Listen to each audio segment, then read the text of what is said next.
I'm now pleased to introduce our special speaker this morning, Artis G. Hampshire-Cowan.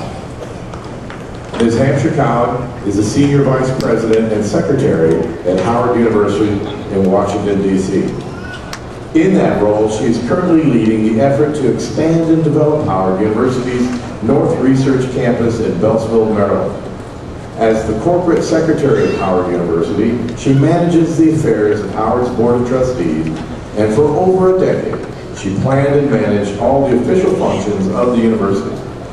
For 7 years, she performed a dual role as Vice President for Human Resource Management and has also served as Acting President of Howard. We're very honored to have Artis back with us today. Artis made her first appearance at UIU Commencement this past winter when she spoke to our Upper Iowa graduates in Malaysia and Hong Kong. Ladies and gentlemen, please join me in welcoming Artis Hampshire-Cowan.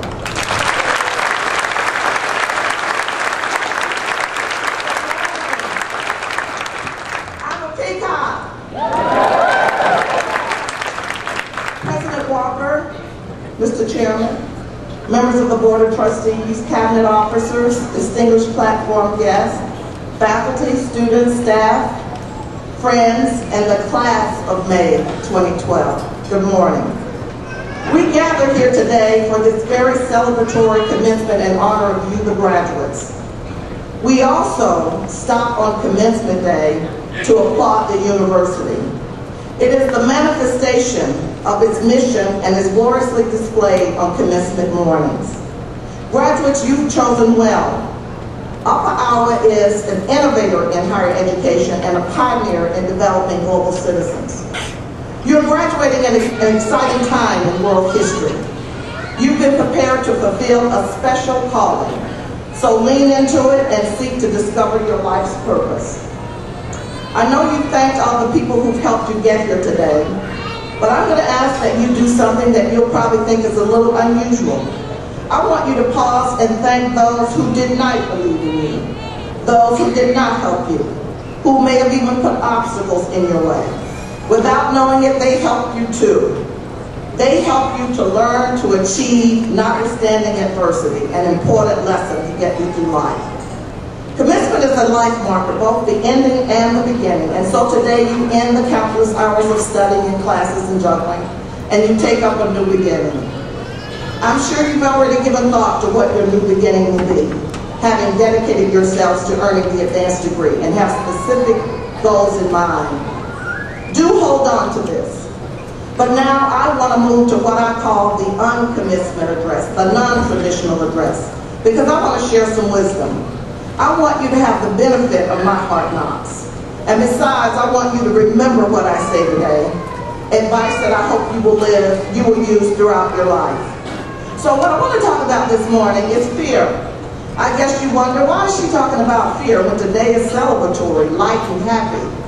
Well, vacationing a couple of months ago, I read a book about Winston Churchill and Franklin Delano Roosevelt, two iconic historic figures who are credited with changing the world.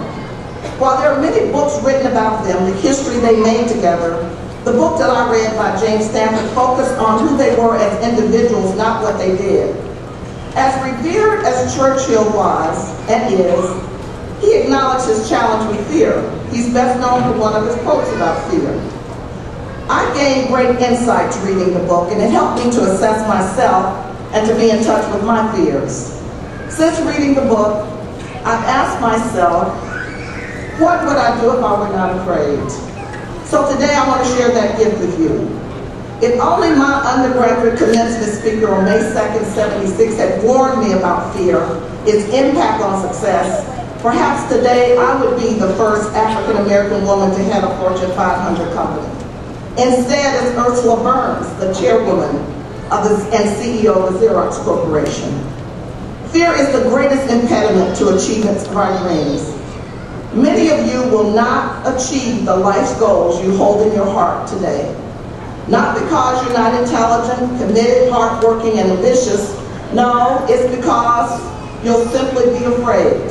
Afraid to chance failing. Afraid you can't navigate success. It's amazing, but the greatest barrier to success is the fear of failure. In the time I have left, I'd like to explore fear. Critical to your success is the awareness of it, its role in your life, and developing strategies for overcoming it, all of which will be required for you to achieve your aspirations. Fear is one of the oldest emotions known to mankind. Over the years, it's been my greatest friend and my greatest enemy. Fear is not always bad. Fear is a natural response to perceived danger, or real danger. But it becomes unhealthy when we allow it to control our behaviors and keeps us from doing positive things. Fear is a learned behavior. You see, love is what we're born with. Fear is what we learn. Think about young children. They're fearless, bold, inquisitive explorers. So we all need to hold on to some of that childlikeness in our quest to overcome our fears. In reading literature, especially 30 Days to Tame Your Fear by Deborah Pegas, I found the fear of failure and the fear of success was most often cited for reasons of unfulfilled goals. There are lessons to be learned from those who failed. Let's take a look at one of America's most beloved presidents, Abraham Lincoln, for the period 1831 to 1860. He failed in business in 31. He was defeated for state legislator in 32. He tried another business in 33. It failed. His fiancée died in 35. He had a nervous breakdown in 36. In 43, he ran for Congress and was defeated again. He tried running for Senate in 55. Guess what? He lost. The next year, he ran for vice president and lost. In 59, he ran for Senate again and was defeated. In 1860, the man we call the Great Emancipator was elected the 16th President of the United States. So you see, the difference between history's boldest accomplishments and most staggering failure is often simply the diligence to persevere. The first female governor of Texas, one of my favorites, Ann Richards, said, "The path to success is just to keep showing up, because guess what? Other people give up, but if you show up, you win." Lincoln refused to allow fear of failure to block his progress. Hope that this is a lesson for you. So what about you? Have past failures or the thought of failure stopped you from pursuing a dream, a goal? Fear is rooted in a feeling of inadequacy that's based on erroneous beliefs that our success is solely our ability and our effort. This can lead to a life of unfulfilled dreams and frustrations about what could have been. So today I ask, what would you do if you weren't afraid? What would you do if you weren't afraid? If you get nothing else, I hope that you will have the discipline to ask yourself over the years, what would I do if I weren't afraid? So, no, I'm not going to leave you with the downer of that kind of questions. I'm going to give you some strategies for how you deal with it in the future when you hit that wall of fear. So, a couple of things. First, it's important to be sure about your true aspirations. It's always sad when we climb the ladder and we get to the top and we look around and realize it was on the wrong wall. It's important to define success for yourself, not what other people say, not the materialism of our world, but what does success look like for you? Probe your doubts.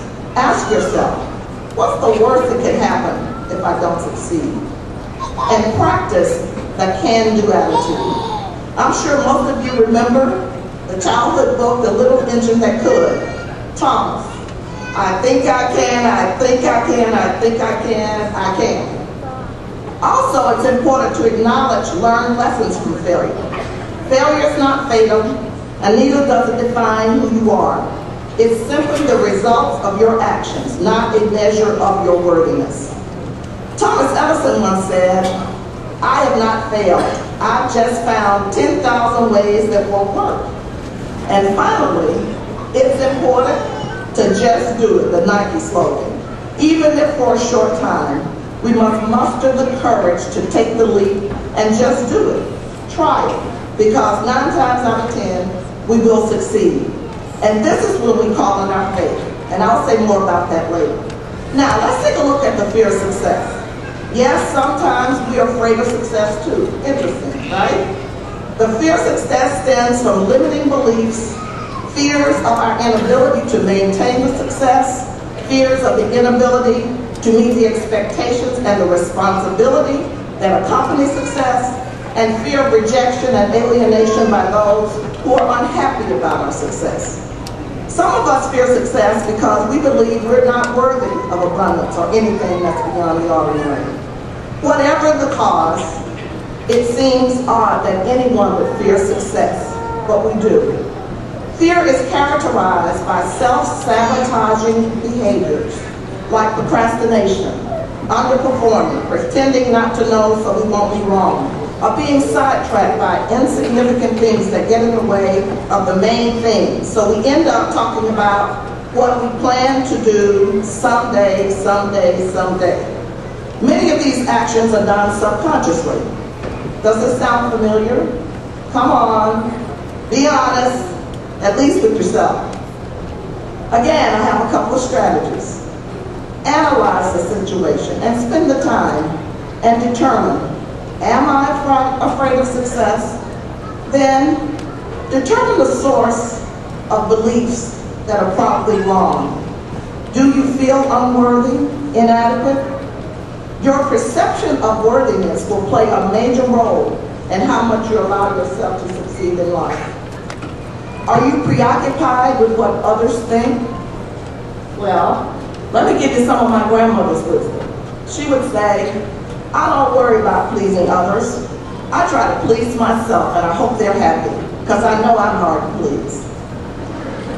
Recognizing self-sabotaging behaviors is important, and then you've got to stop it. This means learning to manage yourself and stop procrastinating. We all do it. Associate with people who are headed where you're going. Goal-oriented closers who get things done and who demonstrate the right priorities. Watch what they do and do what they do. And finally, consider that your journey and success may be a testament to others on the ladder below you who are struggling to figure out how to succeed too. So, let me let you in on a secret. I found the best antidote to fear, all fear. It's spiritual development and courage. If you research, you'll find extensive historical insights on the theories of courage. From Aristotle to Churchill, all the major religions, and even the renowned drinking Ernest Hemingway, courage is viewed as one of the most essential virtues. For today's purposes, let's just say courage is the ability to confront fear, pain, danger, uncertainty, and intimidation. So how about even shorter one? For me, courage is doing what is right and just, even when you're afraid. So you do not have to be fearless. You just have to have the fortitude and the courage to act, notwithstanding the fear. Perhaps the most important weapon for development and a successful spiritual life is spending time alone. I've worked purposely in developing my spirit self. Developing a spirit self armed me with the wisdom necessary to know that I could and should trust my feelings and thoughts. It's called insight, intuition. And again, Grandma has great advice. She would say, my mind don't fool me. You see, when we spend time alone developing our spirit self, as much as we focus on our intellect and physical selves, we develop a sixth sense. I've learned that that sixth sense is what gives us our competitive edge. That's where our brilliance is. It comes from inside. It's our unique gifts. To develop this sixth sense, you must seek out spiritual self. Spend the time exploring it and become painfully aware of who you are and what you believe in. You will get there by spending time alone in thought and reflection. And again, Grandma said, be still, because God can't talk to you when you're busy. Spending the time to develop yourself spiritually strengthens you and gives you courage. It gives you faith. Faith to act on what you cannot see, but that for which you hope. Now, I can't end without a plug for one of my essential ingredients for success: service. Service to others and community. Serving others yields many more dividends than what I've provided to those I've served. I grow, I learn more, and become a better person with each act of service.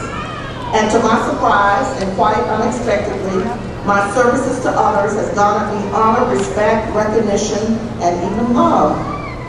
In mentoring young professionals, many times I've asked, how do I gain notoriety and recognition?